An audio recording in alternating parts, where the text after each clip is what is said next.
Local people have vanished in fair weather, swallowed by the prairie that we know to fear and respect. I wonder if you have by any chance run across a doctor from Independence? No. I haven't seen any doctor.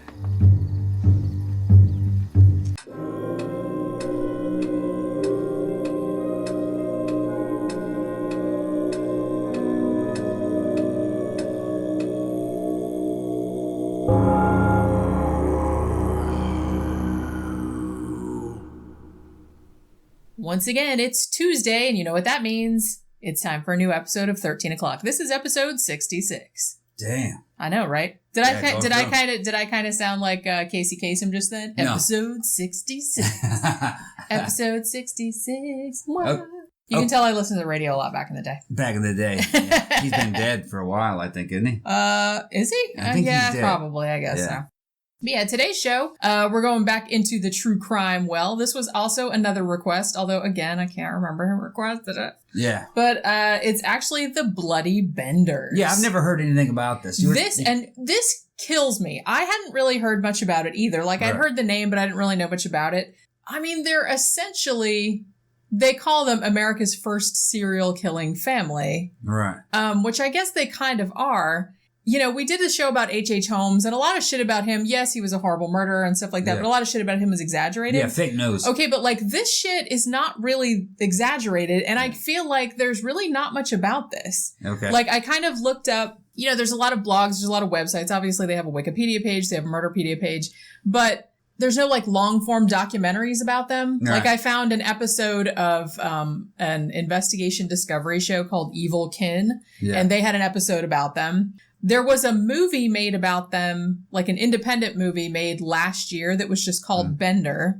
And I've heard it was all right, but it didn't seem to get many reviews or anything like that. And actually, if you're watching the YouTube version, the clip I put at the beginning of the show was actually from the trailer for that movie. Now, just based briefly on what you've told me so far, you know, like in the past days that you've been researching this is about the closest you're actually going to get to the Texas Chainsaw Massacre being a reality, a family of killers. Reading about it, this is what it reminded me of. Okay. And I've also seen other articles online. There was one on, I think, Wicked Horror, the Wicked Horror blog, that compared them to the Firefly family from Rob Zombie's, you know, House of a Thousand Corpses and Devil's Rejects. And they are kind of like that. Right. Now, I want to nip all this in the bud before we start this program. There may be inconsistencies because a lot of the research material has inconsistencies in it. Because this is old. This is an old case. And you always have these serial killer fanboys, you know, jumping in and, you know, thumbs down in and then, you know, not cutting us any slack in the comment sections. Look, the material is inconsistent. Yeah. The source material is inconsistent. I just thought this was an interesting story. And I'm glad someone recommended it because I wasn't really familiar with it. Right. And like the more I read about it, I'm like, this is the most fucked up shit ever. It's like, why don't more people know about this? All right. I mean, it's not like they're going to teach it to you in history class or anything like that because it's horrifying. Let's get our plugs and announcements out of the way and we'll dive into this. All right. So, okay. We only have a couple plugs this week. Just wanted to say, obviously, my book, The Faceless Villain, if you're into true crime, it's all about unsolved murders. And it's the first volume. There's going to be 2 more. The next one will be out next year. Print copy's selling real well. Yeah, so the print copy's out, the ebook copy is out, and I'm putting the final touches on the audiobook, so I'll upload that. That'll be out in a couple of weeks. And you know, I have a little list of people that wanted the free audio codes because I get 25 audio codes from ACX Audible. You guys, site. Be patient. You're on the list. You're gonna get your audio. Yeah, as soon as it comes out. Because like I said, I'm sorry it's taken so long, but you know, I wanted it to be really good and perfect before I uploaded it. Upside to this is that Jenny's kind of upgraded the audio program that she's been using. This one's gonna sound a lot better. Hopefully. Yeah, I think it's going to sound a lot better than Unseen Hand. Yeah, hopefully it does. One day we might remaster Unseen Hand, but we'll see. Yeah, we'll see how that goes. Right. But yeah, so if you're into true crime and you want to pick up the print copy, and if you do like it, please leave a review, and thank you to everyone that's left a review so far. I also want to give a mention to the podcast Conspirinormal with Adam Sane. I recorded a interview with them. It was about an hour and a half long, I think, talking about a lot of the kind of lesser known cases that were in The Faceless Villain. So if you're into unsolved murders, and I will put a link when that show comes up, probably on the Facebook page and Twitter and all that other kind of stuff. So you can check that out. We also did some. I jumped in on some bonus material. We also did.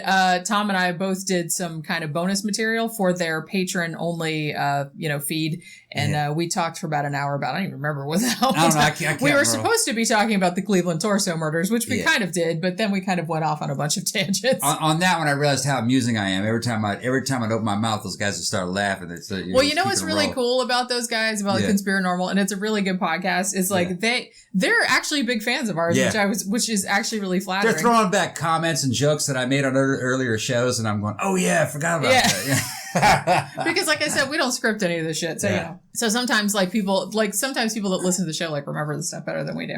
Yeah. But that's what happens. Also, we put up a new movie review. Well, it's technically not a movie review. It was a TV series. It was the Logan's Run TV series from 1977. Had fun making that one. Yeah, that was actually fun. I actually had fun watching it. Yeah, good series. It was much better than I was expecing. Yeah, you check that one out. So if you haven't seen that, then we have that up there also. And I think for our $10 and up patrons, we're probably going to do a Google Hangout this weekend, which for our American listeners is the weekend after Thanksgiving.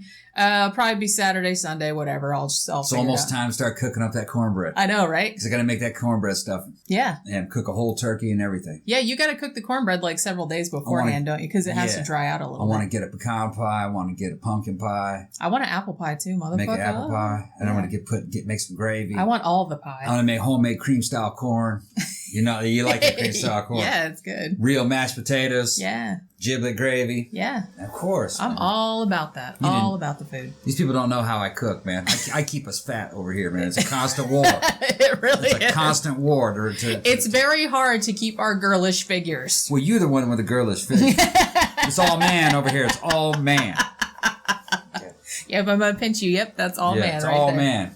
But yeah, so Thanksgiving, y'all. Yeah, so keep a lookout for that. I'll send invitations to everyone that's on the list. And also, if you would, please check out our Patreon page at patreon.com/13o'clock podcast. And if you don't want to give a monthly donation, then you can give a one-time donation through PayPal. And that's, you just go to the blog, which is 13o'clockpodcast.wordpress.com. And there's a little link in the sidebar. Okay, so let's get into the Bloody Benders. Yeah, I want to hear about this. Yeah, because you'll love this shit. Okay. This is awesome. That's what you said, yeah. Yeah. All right, so let me set the scene. It's a few years after the Civil War, around 1870. All right.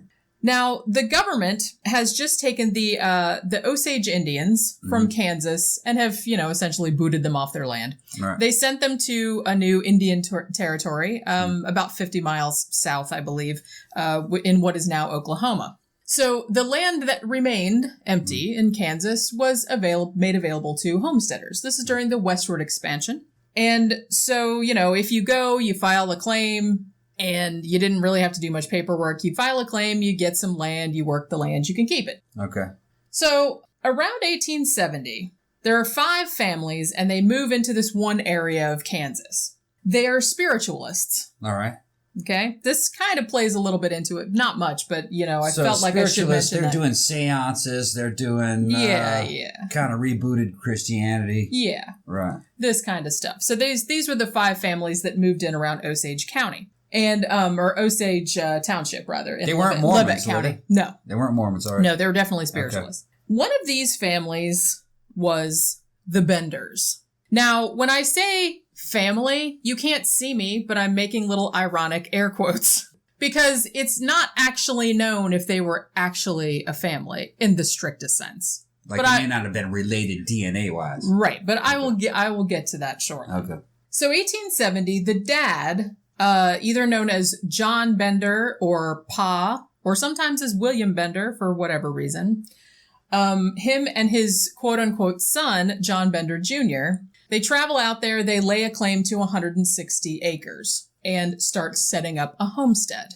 And then a little bit later, the wife, whose name is either Elvira, or Almira, known as Ma, whereas John Bender Sr. was known as Pa. So I'll call them Ma and Pa Bender because that's usually what they're referred to as. So Ma and the daughter, Kate Bender, comes out with her later on. So out here on the Kansas prairie, this is right along the Osage Trail. And this is kind of the main point where families that are heading out west to, set up homesteads, this is kind of the main trail that they all go through. So the Bender family, they set up, a big one room kind of shack, but I guess it was a house for the day. And they kind of set it up along the side of the trail, but a little bit off the road. So you can't really see it from the road, but it kind of gets around that it's there. Now, what they know about the family, John Bender Sr., who is Pa, he's in his 60s. Evidently, he is a German immigrant or perhaps from Holland. They said he's a real big guy, kind of a brute of a guy, didn't really speak English all that well. They said when he did talk, you couldn't really understand what he was saying because he had such a thick accent, kind of kept to himself. Ma Bender, her age estimated anywhere between 42 and 55 years old. She supposedly spoke German and no English, although that might not be the case, and I'll get to that later too. She was apparently an asshole. She was apparently really mean. It got along that she was really mean. They called her a she-devil. Right. Things of that nature. Now, the son, John Jr., he was in his mid-20s, about 25, 26. Said to be a pretty handsome fella. Although they said that he kind of had a tendency to kind of giggle at random times, so they kind of thought maybe he was, special. Right. That also might not have been the case. And then there was the daughter, Kate Bender, who was around 22, 23. Now, by most accounts, she was quite a beautiful girl and real flirtatious, real social, real outgoing. And this is supposed to be the daughter? Yeah. Okay, all right. Supposedly. All right. Now, she billed herself as a psychic and a healer. She could talk to the dead. She could heal deafness and blindness. She could heal all these diseases. And there are extant still flyers that she would pass around the area. And she gave lectures on spiritualism. She held seances. And so the fact that she billed herself this way and was evidently a really pretty girl, out on the prairie and stuff. So this kind of encouraged more people to come to this house. Because what this family did was they took their house and they divided it in half with a canvas curtain, like a wagon cover. Okay. So in the back half of the house, they had their living quarters. In the front half of the house, they set up a little bit of a general store, a little bit of a restaurant. I think they had a bed in there, where travelers could stop and get something to eat and rest before heading out on the trail or whatever. They either called it the Bender Inn or the Wayward Inn or the Bender Tavern or whatever. I've seen it called different things, but it kind of got around that was there because this was kind of one of the main, there wasn't much on this trail and there were tons of people going out west. So that's kind of how that took place there. So what you're describing is kind of like a pretty much makeshift little lodge/inn. Yeah. It was really just a house. Yeah, it was essentially a rest stop. Right. There are photographs of the house that were taken at the time. It's not tiny, but it's not real big either. What kind of, you're not talking about a log cabin. This is a real house. No, it's a wood frame cabin pretty much. It's just made of wood. It's just a rectangular house. And it's just, they have... one room. Maybe? Yeah, that was divided in half with a piece of canvas. Okay. Right. So that was dividing the front from the back. Also on this land, the mother and daughter had also planted a 2-acre vegetable garden. There was an orchard. They had a barn there. They had a corral. So when people stopped, they could, put their animals up and things like that. Now, no one kind of suspected anything about them at first. The elder Benders, Ma and Pa, they were kind of crabby and they kind of kept to themselves, evidently. But the son and the daughter would often go to Sunday school, and apparently they were pretty social and stuff like that. Now, there were rumors in the community that these two were not brother and sister, but were husband and wife. Okay. No one is quite sure how true that is, but they said, contemporary reports at the time said, well, they acted more like husband and wife. Whoa. There's no records of their marriage, but it could have been common law. Yeah, that's the way it was back then. Yeah, so who knows? But they're saying they didn't really act like brother and sister. Okay. Now, why would a couple have adopted another couple? Well, or were they both brother and sister and man and wife? That could be too, but I don't think that's the case. Okay. Because, here's where like I said, no one knows for sure. They suspect that the only ones that were actually related were Ma Bender and Kate, the daughter. They said that actually was her daughter. Okay. Now, they don't know if Ma and Pa Bender were actually married or even if Bender was their real name. Okay, now why are they not knowing? I know there isn't any records, but why are they suspecting that they weren't married? Okay. Something's going on here in this case.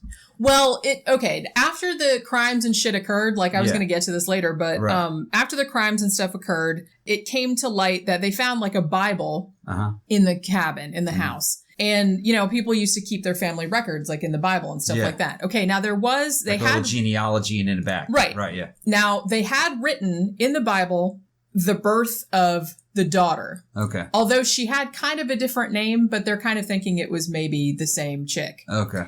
The son, quote unquote, was actually listed as John Gebhardt, and it said came to America July 18 something. So I don't think that he was actually their son. I think maybe he might son-in-law. have been. Yeah, that's what I mean. It might have been son-in-law. Right. And like I said, I don't know if Ma and Pa Bender were actually married. Now, the rumors at the time were that Ma Bender had actually, that was not really her name. She was actually Almira Hill.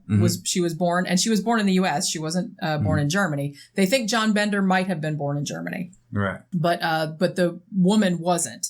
So she was kind of going under a different name. Now, they've looked through like marriage records and stuff like that. Evidently, she was married a bunch of other times. Yeah, that's why. And her husbands died mysteriously. Okay.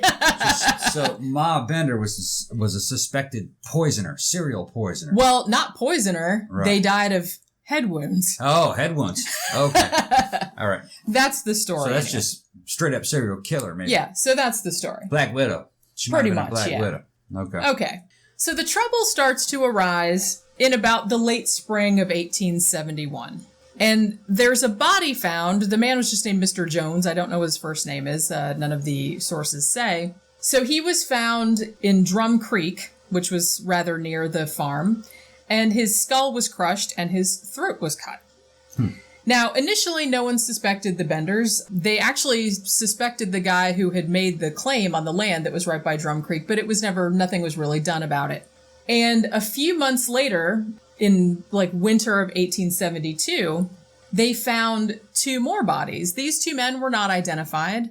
They just kind of found them laying, or, buried in the prairie, and they had the same injuries, head bashed in, throats cut. So, like I said, these two men were not identified. Now, you might think, oh, it's murders and stuff like that. And they didn't really pursue it, though, because you have to think this is the Western expansion. There are thousands and thousands and thousands of people traveling on this trail, going out, to set up their homestead out west on all their new land claims. So these are families. They have all of their money, all of their worldly possessions on them. So you've got highwaymen robbing these people. Yeah. You have the people getting lost in the mountains and starving to death. Yeah. You have Indian attacks, things like that. So it wasn't that weird for people to turn up dead or to go missing or anything like that. So it's like they didn't make a huge deal about it. Right. In some ways, that's kind of why the Benders got away with what they did for so long, because a lot of the people, no one missed them, or like no one reported them missing. Yeah, and if you're not an American, you got to imagine this. The whole Wild West and Western expansion period of the United States is like an apocalyptic Mad Max type situation going on. There is no law and order. There was nothing. There aren't even really states. They're just territories. There's no government. There were no, when they sent them out, like I said, when they sent the Indians to the new Indian territory, which is now Oklahoma, it wasn't even Oklahoma yet. Yeah. You know what I mean? There was no state line there. Yeah, and contrary to what you see in the Wild West movies, the towns were a lot safer than portrayed in those movies also. Yeah. It was just out on the trail. Yeah. You didn't know what could happen. Because like I said, and particularly during the westward expansion, I mean, obviously criminals are going to take advantage of the fact that there's tons of people going out west with all their shit, all their horses, all their money, all their stuff. It's like, of course people are going to attack them and take all their stuff. But usually when they got into a town, it was pretty safe. Yeah. They had sheriffs and you had to check your pistols and things like that. But like I said, it's not like you see in the movies where they actually had hookers in the saloon and gunfights in the saloon. Actually, the saloons were men only. The hookers were in the brothels. Yeah. And you weren't allowed to take guns into a bar. That was, that was just the Well, that's just smart. That's just a smart idea. Yeah. Drunk people and guns do not mix. And most of the gunfights had nothing to do with gunfighters. It was just drunk guys. And it did no high noon either. It was just shooting people in the back. Well, yeah, that's the easiest way. Shooting people in the back because you were Why mad. would you want to, make this go to all the trouble? Yeah. Fist fight would break out and somebody get shot in the back. Right. So like I'm saying, it was a while before anyone really twigged to the fact that anything was going on. Right. Okay, so one of the first things that kind of led to the discovery, it was winter of 1872, and there's this guy named George Loncourt or Launcher or Lonker. It's, there's different spellings. His wife died, and he took his infant daughter, I believe his daughter was 18 months old, and he was going to take her out to Iowa, which is where his parents lived, and he was going to, start a new life after the death of his wife. So he packs up the baby and he packs up all the stuff and heads out to Iowa. And he never returns. Now, it so happened that before he left, he had bought horses and a carriage and stuff like that from a good friend of his who was also his neighbor. And his neighbor's name was Dr. William Henry York.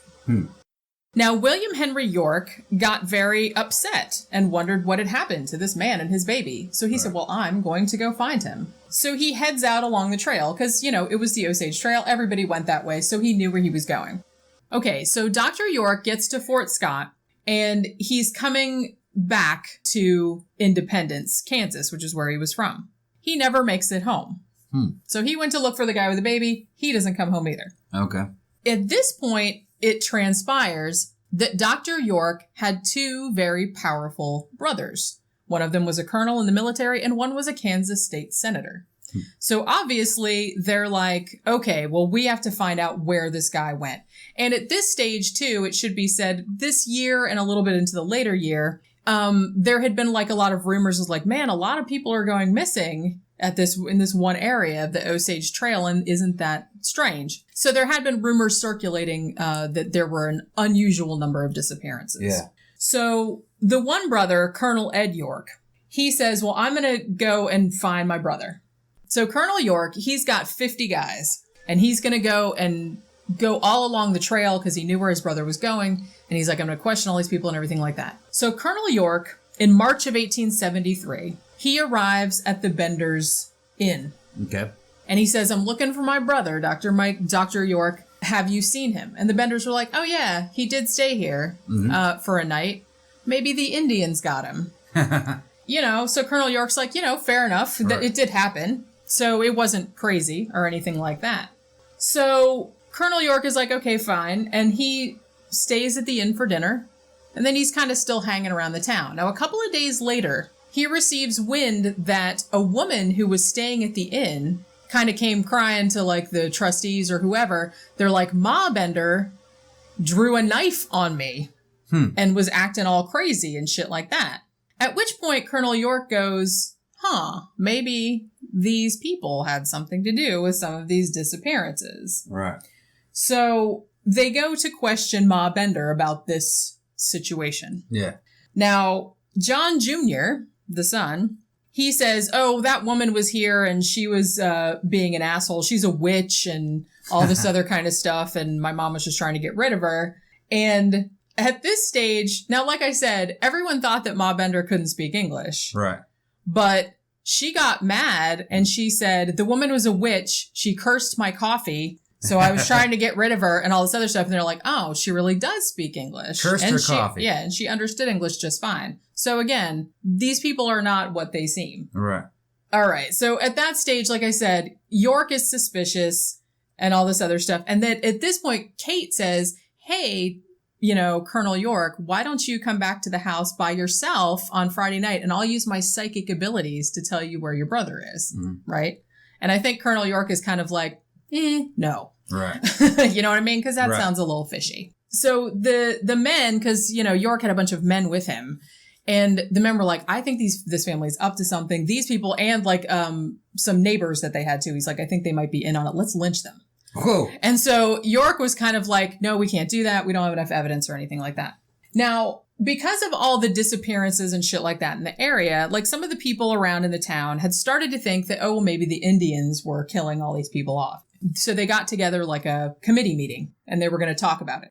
Now, Colonel York was at this meeting. Pa Bender was also at this meeting, as was John Jr. So they all start talking about, the disappearances and where's everyone going and stuff like that. And the trustees come up with a plan. They're like, well, you know what we're going to do? We are going to search every homestead in this area and see if we can find out where these people went.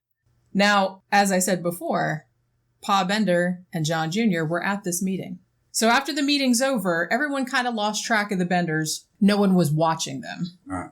3 days later, someone is driving by the house, the Bender Inn, and noticed that it is abandoned.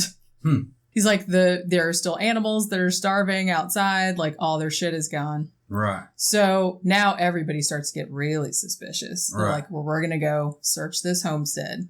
And now, since it's right at the halfway point, when we get back from the break, I'll tell you what they found in there. Okay. All right, so we'll be back in just a few minutes.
So now we're back from the break. So the guy drives past and notices the cabin is abandoned, right? So he says, okay, well, we need to search it. Now, it so happened that a couple days after that, like the weather was really shitty. It doesn't really say what the weather was. I don't know if it was a tornado or a snowstorm or I don't know what it was. But so they couldn't search the house for a few more days. Okay. They call for volunteers. They get like 100 dudes. Right. And they come out to search the house. Now they go in the house. All the food and personal possessions and stuff like that are gone. But it smells really bad in there. All right. So as they're searching, they find... And it didn't smell bad before? Not that anyone ever said. All right. So they find a little trapdoor underneath the bed in the living quarters. It's nailed shut. Okay. That's where the smell is coming from. Oh, shit. Here we go. Well, they pry open the trapdoor, and there is like a very, very small cellar. It's about... I think it's 6 feet deep, 7 feet square. All right. Yeah. With a little stone bottom. Right. At the bottom is covered with clotted blood. Huh. So the guys are kind of like, okay, well, we got to figure out. So they go down to the bottom, they chip through all the stone and start digging around down there. They don't find anything. The smell is from the blood that seeped into the dirt underneath. So they're like... Now, back up. Now, this little cellar is where the Benders actually lived behind that curtain. Yeah. So it's in their living area. Well, it's a little bit behind, like, if you look at, there are actually little sketches drawn of, like, how the layout of the place was. Yeah. The trapdoor is kind of, like, a couple of feet behind where the curtain was. So it was in their living quarters, so you couldn't see it from the front part. But it wasn't that far behind there. It was just a couple feet behind there. So basically, they lived on top of this trapdoor. Yeah. So then the guys are like, okay, well, there were no bodies down there. So basically all the guys picked up the cabin and moved it over. Okay. Yeah. And then dug around all in there. They didn't find any bodies in there either. But then some of the neighbors were kind of like, the land and the vegetable garden and the orchard, that land always seemed like it was freshly plowed. Maybe we should go check that out. Right. So some of them had like metal rods and stuff, so they start poking them into the dirt. Yeah. Almost immediately, they find the body of Dr. York. Damn. He wasn't even buried that deep. Like his feet were only a couple inches under the dirt. Right. Head bashed in. Yeah. Throat cut. Man. So they found him. Now, all that, they searched all that evening until it got dark, and they found 9 more places that they thought also might be graves. Right. And they said, okay, we got to check these in the morning. The next day, when they dig around, they find 8 more. Damn. Total of 9 so far. Yeah, so far. They also found one in the well. That's 10. Well, see, like I said, they don't know how many people these people killed. They threw a body into their own under their own drinking water? I don't know. I'm just saying they Maybe found it was a dry body well. in the well. Maybe it was a dry well. Yeah, it might have been. You don't throw a body into your own drinking water. Well, unless you're stupid. Right. Well, you'd get sick. Well, yeah. So pretty much all these bodies, same thing. Head bashed in, throats cut. They did find the body of Mr. Longcore and the baby daughter. Okay. The baby daughter, her head wasn't bashed in, but they think they might have that she was just suffocated by her dad's body. Like they just buried her underneath. Yeah, they just buried her alive. They also found another body that they think was like a little girl. Yeah. She didn't have any injuries on her either, so they thought maybe she was buried alive or maybe suffocated, strangled, something like that. They also found a shitload of body parts. Okay. Aside from the entire bodies they found and the body parts, which didn't match any of the bodies that they found, they're thinking 21 people at least. Like I said, and they don't know if Ma Bender killed some people before that also, because some of her husbands were rumored to turn up dead also. Right. Obviously, all the people that were searching this place were super pissed off. And they went over to this other German immigrant named Brockman, who was apparently a friend of the Benders. Right. And they put a rope around his neck and hung him from a beam. Damn. And started interrogating him, asking him what he knew and stuff like that. And he's like, I don't know anything. So they let him down and then they put him up again. They did it 3 times. They were trying to torture a confession out of him. Right. But evidently they couldn't get anything out of him. Don't feel too bad for him, though, because he was a piece of shit, as I will get into later. Okay. But, so while they were in there, like I said, they found the Bible that led them to suspect that these people were not really related or were not a family in the strictest sense. Some kind of a crime family. Right. So, like I said, in the Bible, it said things like the girl that was born, who we're assuming is Kate Bender, was actually born Johanna Bender, born in 1848.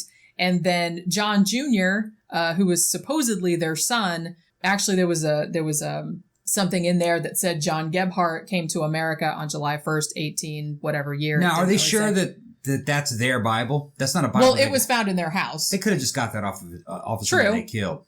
True. Did they do it like a handwriting comparison? Well, I don't know about that. I bet you that was just a Bible. I'm just saying it was a Bible that was found in their possession. There was also a transcript in it that said Big Slaughter Day, January 8th. Okay. And one that said Hell Departed. All right. Which I don't know what that means. Right.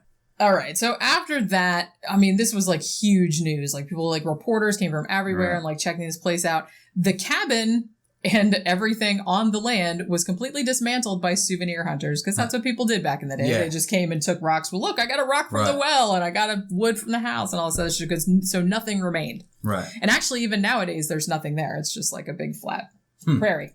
So this family, quote unquote, are multiple murderers, and we have to find them. Right. Because they have no idea where they went to. Right. So they start following the trail. They found their abandoned wagon about 12 miles away. And all the horses were starving and stuff like that. Oh, the horses were with the wagon? Yeah. Okay. So they had all got in it. Now, they found it in the town of Thayer. They think what happened is that the family went so far as Thayer, which was 12 miles. They left their wagon. And at that point, they think that the family bought train tickets and headed for a town called Humboldt. Now, when they got to a town called Chanute, I think that's how you pronounce it, the 2 kids, quote unquote, John Jr. and Kate, took another train and they went south to Texas. Now, they were thinking that those 2 went to, there was kind of an outlaw county or an outlaw town on the border between Texas and New Mexico. Okay. Yeah. And they think that's where those 2 went. But no one would follow them because they said every time police or sheriffs or whatever go to follow somebody to this outlaw territory, they don't come back. All right. Okay. So they don't dangerous know. Place, yeah. Yeah, so they don't know if that's where they went, but that's what they were speculating because they did head on a train headed south. So they didn't go after them. Ma and Pa, they apparently stayed on the train until they got to St. Louis, and then they were lost track of. Now, later, when all the shit about the family came out, they, other witnesses who had actually survived, who had actually stayed in the inn and had bad things happen to them, but survived, kind of came forward and started talking about the story. So this is what the family would do.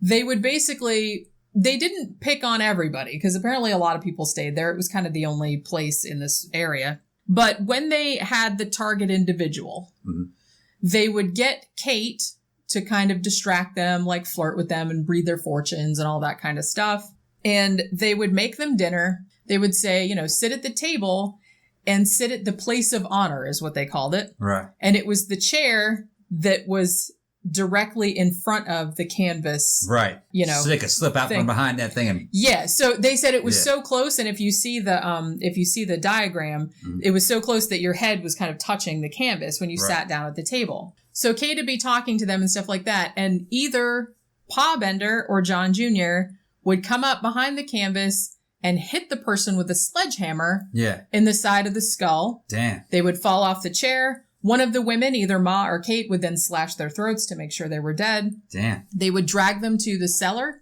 They would throw them down in the trapdoor, which was only a few feet away. And then later on, they would kind of clean up. They would strip them of whatever they had. And then they would bury them out in the orchard or in the garden. Huh. The strange thing, though, is that even though they did steal all these people's stuff, some of the people that they robbed from didn't really have anything. That's what I was thinking. Or didn't have much of anything. That's what I was thinking. Why are they going... Yeah, it didn't seem like they specifically targeted people. Like, they took their money. They took their stuff, if they had any stuff. They must have been doing this for pennies, because look at them. They weren't wealthy. No. So... I think most sources I read speculated that, they were profiting from it a little bit, but they were just doing it because they liked it. Yeah. It must have been.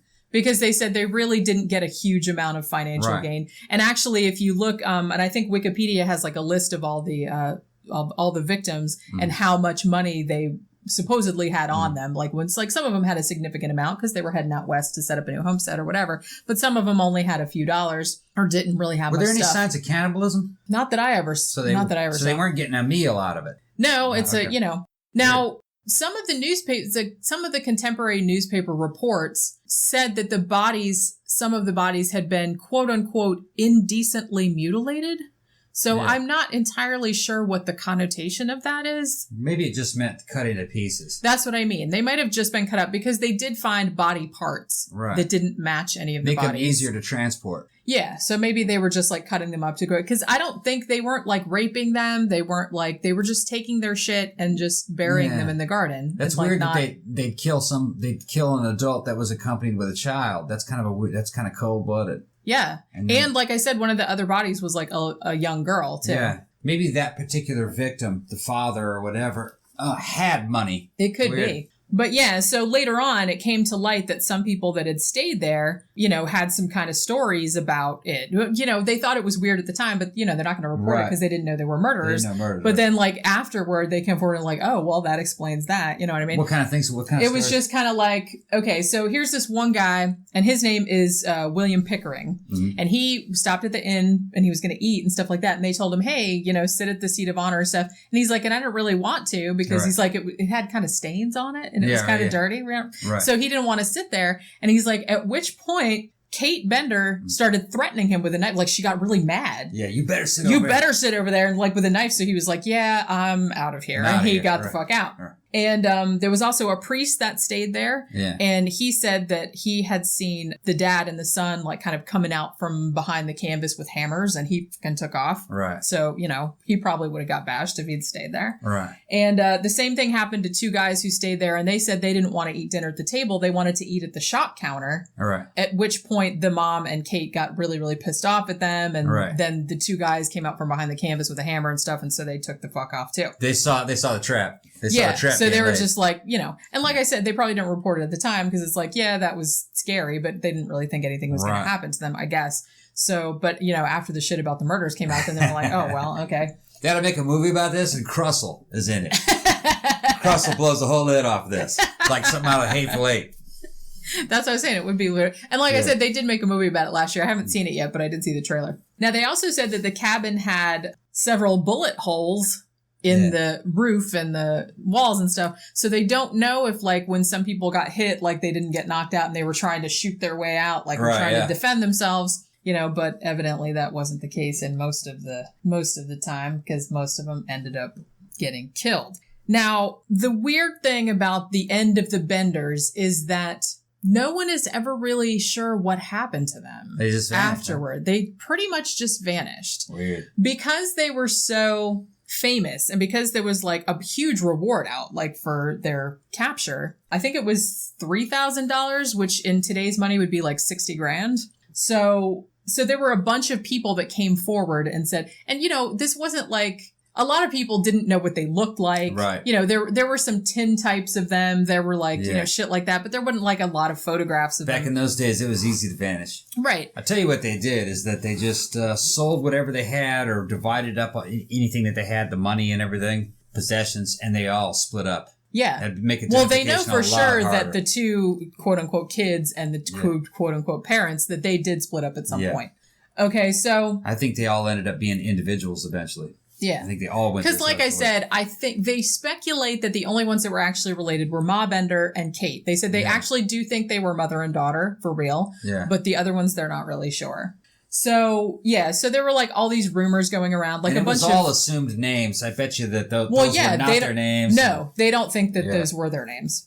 There were all these vigilante groups that kind of formed that were looking for them and things like that. And a bunch of the groups kind of came forward and go like, yeah, we got those motherfuckers and shit like that. Like, one group said that they had lynched them. Yeah. One group said, oh, well, we shot all of them except for Kate. We burned her alive.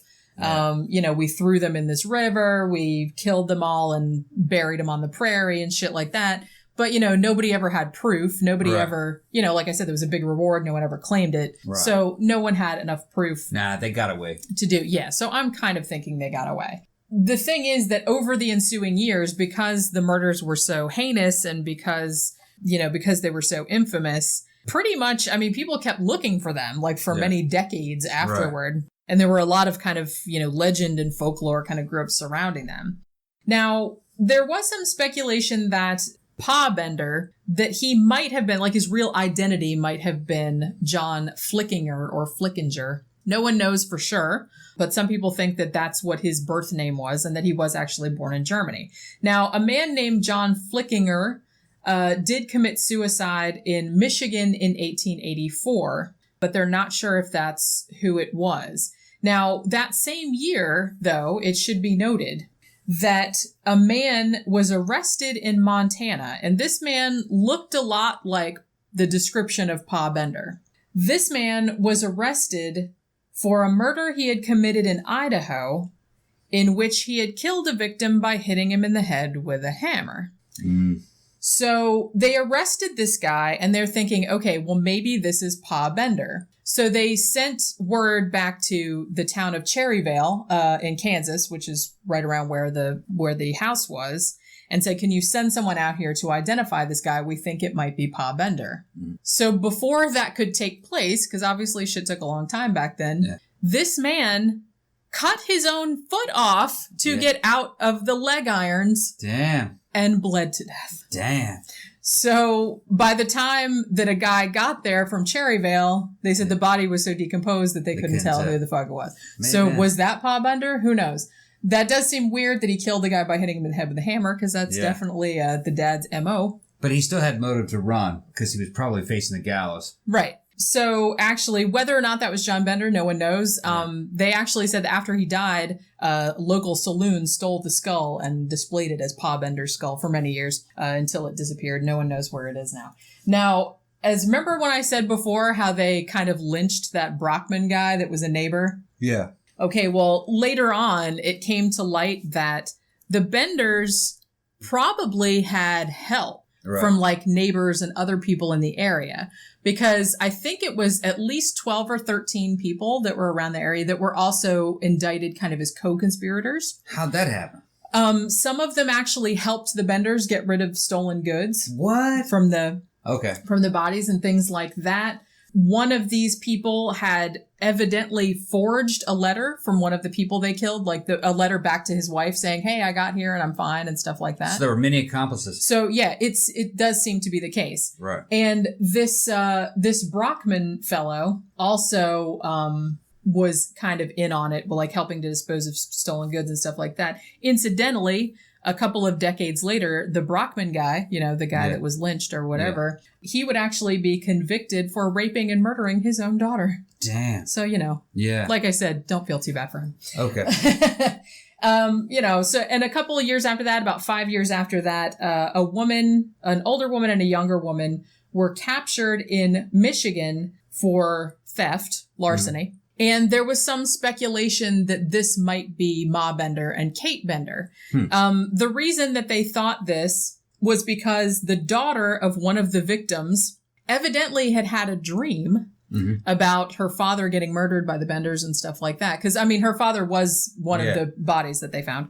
And she had gone looking for them. Right. And she figured that she had tracked these people down. Now, these two women were going by a bunch of different aliases. The older woman was Mrs. Almira Monroe, and the younger woman was Mrs. Sarah Eliza Davis. Now, it should be noted that Kate Bender, they think, might have been born Sarah Eliza or might have been born Johanna. Like I said, I'm not super sure. And also, they think that Ma Bender might have had 12 children. Damn. One of which was also named Sarah. So they could have been sisters. Who knows? And actually, when these two got captured, the younger woman said, oh, I'm not Kate Bender. I'm her sister, Sarah. Right. But that totally is Ma Bender. Wow. The older woman said, I'm not Ma Bender, but that's totally Kate Bender. You know what I mean? They kind of narked on each other. Now, there was kind of a lot of complication about, they were let go for the larceny charge, but then they got rearrested because they thought they were the Benders. And they did get some people to go, yeah, that's them. And then other people were like, no, that's not them. Like they had tintype photographs of them and some people thought that that's who it was. But there was really never enough evidence to really conclusively say whether that was them or not. And they ended up having to let them go. So whether that was them, I don't know. So it might have been. Probably. But like I said. Sounds like it could have been. Yeah. Although I don't know all the details. Yeah. Like I said, it's like, it's this big, huge, like complex sort of shit about this case. But it's just, this shit is so crazy. And they said the scary thing too is that other than a few of the victims that were identified and, were taken back by their families and stuff like that, most of the victims' bodies were not claimed. Right. So actually they were just buried. John Doe's, huh? Yeah, they knew who they were, but no one came to claim them. So there's actually still a burial ground, and as far as I know, it's still there, called the Bender's Mounds, where they buried some of these victims. And when they searched the cabin too, later on, they found the hammers that they had used, and they matched the indentations on the skulls. Those hammers are now in a museum in Cherryvale, the Bender Museum. And they also found a knife that still had blood on it, which was presumably the one they used to cut their throats. That's also in the museum collection, but you can only look at it if you know what this reminds me of? What's that? This reminds me of a Thuggee cult. Yeah. You know how that they would kill travelers? Yeah. And what it looks like to me is that along this trail, they had a band of criminals formed there. Yeah. That basically vampirized the travelers as they went through their town. They tried to make it like the town industry. Yeah. Because the Benders were killing them, and then they were using other people in the town to get rid of all the loot, the stolen loot. But it wasn't enough to really make a lot of profit off of. It was just like a real, low budget operation. Kind of speaks to the desperation of the people of the town. That they were pretty low. I wouldn't say maybe desperation, but just, the low quality of the people in the town, scumbags, probably. Yeah. Which, Thuggee cultists were scumbags. Yeah. They just used religion to justify, killing people and stealing what little that they had. The weirdest thing about this to me, it's like, well, okay, I guess I said before, it's like, oh, they weren't technically a family, but I guess if the daughter and the son were married or were common law marriage, and then the mom was actually the mom of Kate Bender, then yeah, I guess they kind of were a family of some sort. It just seems weird how, I mean, whose idea was this? How long have they been doing this? Some kind of weird synergy built up between them. That's what I mean. That's what fascinates me about it. It's like, you know, single serial killers are bad enough. Yeah. And then I'm always kind of fascinated too by ones that like get a buddy, like to do it with them. Like, you know, we did the show about Leonard Lake and Charles Ng and, fucking Henry Lee Lucas and Otis Toole. Yeah. Like, although I'm not sure they were serial killers, those two. Yeah. Because a lot of their shit was lies. Well, yeah, fake news. Too. Well, I'm just saying that they killed some people, but I don't think they. Or you know, even ones where it's like couples, like Brady and Hindley. Yeah, that's the one that disturbs me. It's Fred and Rosemary West and stuff like that. Man and women couple, you know, male and female couples going out killing little girls and weird shit like that. Yeah, that's totally bizarre to me. But then the fact that you could get like a family to go along with it, because like I said. Yeah, they were doing it for a profit motive, I guess, but it doesn't really seem like the main motive, though. Well, you know, it was Victorian era, and that has the profile of the Victorian era. Yeah. Crime families. Yeah. You know, like they'd have like a little mini mafia set up. Yeah. Running through a business with neighbors helping, and sometimes, you know, like the demon, what was the demon barber of Fleet Street, Fleet Street, you know, cannibalism was involved too with that one. You know, the good old days. Victorian era was, you know, they were nuts. I do kind of feel like that. You could commit a lot of crimes and get away with it. Law enforcement wasn't any good. Yeah.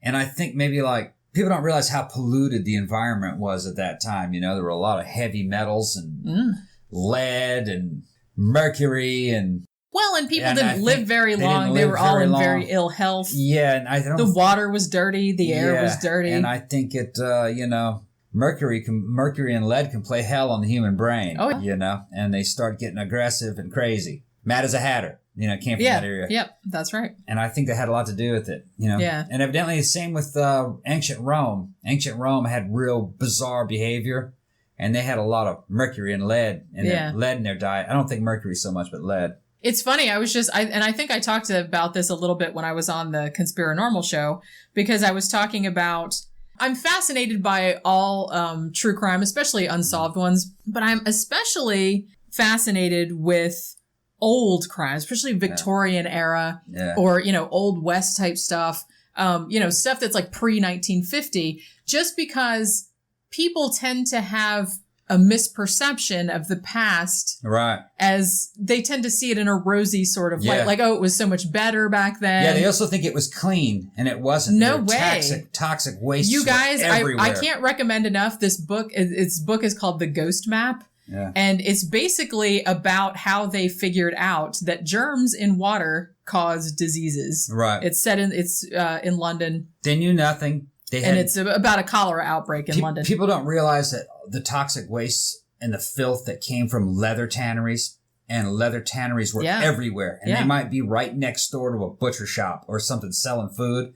And they were using human urine and feces and all kinds of weird toxic mixtures that involved lead and that's what I mean. There was no. And then it would go right into the drinking water. Yeah, there was no regulation. No. There was no conception that was bad for you, really. I don't think they even really made that association. It doesn't seem like. I mean, I think some people did, like I said, but look how long it was like the late 1800s before they figured out that drinking shit in water will give you cholera. Oh, yeah. It took forever for them to figure that out. Yeah. They thought it was the air. They thought it was like miasma or something like that. There were lots and lots of birth defects and lots of mental problems coming from damn toxic waste. Yeah. You know. So maybe I can remember when I was a little kid living in California, in New York, in the Los Angeles basin. I can remember smog choking me in my I remember eyes seeing videos coughing like crazy when I was a little kid. The smog was bad in the 70s. Yeah, and the adults were immune to it, but little kids would gag and, you know, make it, my esophagus would be raw from, like, you know, coughing up smog. Yeah. And then, you know, the cars were burning leaded fuel, so there's little lead particles everywhere. Who knows how many IQ points I lost? Oh, I'm sure it wasn't that many. leaded fuel had a lot to do with it, especially if you were in a dense area. But I think that had a lot to do with the weird crimes that you saw in the 60s and the 70s. Lead content. Might have been. Because I mean, cars were just lead machines. Yeah. They were just pumping lead out everywhere. Oh, it's fine. Everyone will be fine. no catalytic converters. Yeah. You know, so there was carbon monoxide. And I think there was gases. a similar kind of thing. There's maybe that might have partially explained all the weird shit that went on in the Victorian era and all this other kind of stuff. Because, I mean, yeah, you see fucked up shit nowadays. Yeah. But I don't know. I feel like it was more fucked up back then. I don't know if that's incorrect. This was happening along a trail, you know. Yeah. But those people probably came from highly populated areas. Yeah. A lot of brain damage. And then, you know, they were just dumb too. They were not educated well. There was, you know, inbreeding going on in certain areas. Yeah. I saw a thing about inbreeding in the modern era. There was some, like a group of trailers, 3 or 4 trailers out in the middle of nowhere. And they were just dilapidated. They were off the grid, no power, and like there were little kids running around, and the adults were having sex with the kids, and the adults were all brother and sister, and their parents were brothers and sisters, and all the, you know, you talk about family trees that didn't have any branches on it. Yeah, they had to go in there and condemn the whole place and institutionalize all the, you know, all the adults and all the children to stop it. It had been going on for like 4 or 5 generations. Yeah. You now know? I kind of wonder in the Bender family if those two actually were brother and sister and also husband and wife. Yeah. Maybe not though, but like I said, they don't really, the only record they have of that guy was that his name was John Gebhardt and that he came to America in July of whatever year. So they assumed that he wasn't related, but you know, he might have been, who knows? Right. Who knows if any of them related. But yeah, this is like a fucked up story. And I'm like really surprised that it's not better known. And I mean, it's not just me. Like I said, I'd heard of it. I just didn't really know the details. But I've seen people like comments on various, shows about them and stuff like that. It's like, man, I'm super into true crime and I never heard of this ever. Yeah. And weird. and it's just, it kills me that it's not better known, especially since later on, they made the Texas Chainsaw Massacre, which is kind of similar. And I feel like it's sort of based on this and that kind of stuff about a whole murderous family. So I'm just surprised that it's not better known and that it took this long for them to make a movie about it. And that was probably kind of common. There's probably lots of that going on. They just never. That's what I mean. It. That's what kind of bothers me is that, they were at it for so long. Yeah. And it took so long for them to get caught. It's like how many more people were like, do you remember it's kind of like when we did that show about the Villisca axe murders. Yeah. And I said, right around that time, there was a shit ton of different, like just whole families being slaughtered with an axe by some random motherfucker. Yeah. And they never caught the person or people. It's like, who knows how many of those people were running around doing that shit. There was something I read. I don't even remember when I read it, but they tore down a house from the Victorian period. I don't even remember where it was. It was just kind of in the middle of nowhere here in the United States. And they found underneath that house, close to 100 bodies. And they were from a long time ago. I mean, they were from the 1800s, and there no records exist. No records really exist of, who it was, who owned the house, and no surviving newspapers from the area, reported people missing. They don't know what it was. Yeah, that's what I mean. Look at back in the day. And like I said, when the whole shit with the Bender family is that, people went missing off that trail all the time. Right. They got lost. They got attacked by Indians. They got attacked by highwaymen, whatever. It was almost like an expectation that like, well, there's probably a 75% chance you're not coming back. You know what I mean? It was dangerous back then. Yeah, that's what I mean. It was a lot more dangerous. So, and it was a lot more easier to get away with shit also. Oh yeah. They just got away with shit automatically. Well, yeah, you like, well, there like was we no said, professional and I police think force. we said this on the H.H. Holmes show too. You could just pretty much move to another state and change your name and everybody like, oh, fair enough. Yeah, really. Yeah, you really could. If you wanted to start over, just move. Yeah, that's all you had to do. Yep. All right, so that'll do it for this episode 66 about the Bloody Benders. As always, if you're interested in true crime in general, please pick up my latest book, The Faceless Villain, which is available on Amazon. The audiobook will be available in a few weeks, I promise. Yeah. Also check out our page on Patreon, patreon.com/13o'clockpodcast. And if you would like to give a monthly donation, if you would rather just give a one-time donation through PayPal, then go to our blog, which is 13o'clockpodcast.wordpress.com. And there's a link in the sidebar. Also check out our latest movie review / TV review, which was the Logan's Run TV series from 1977, if you haven't checked it out already. And that'll do it for the show, and we will see you next Tuesday. Bye. The Benders were family, right in Lebec County, Kansas, around 1870. Then the Bender family built a one-room log shanty Size of it was 16 by 20.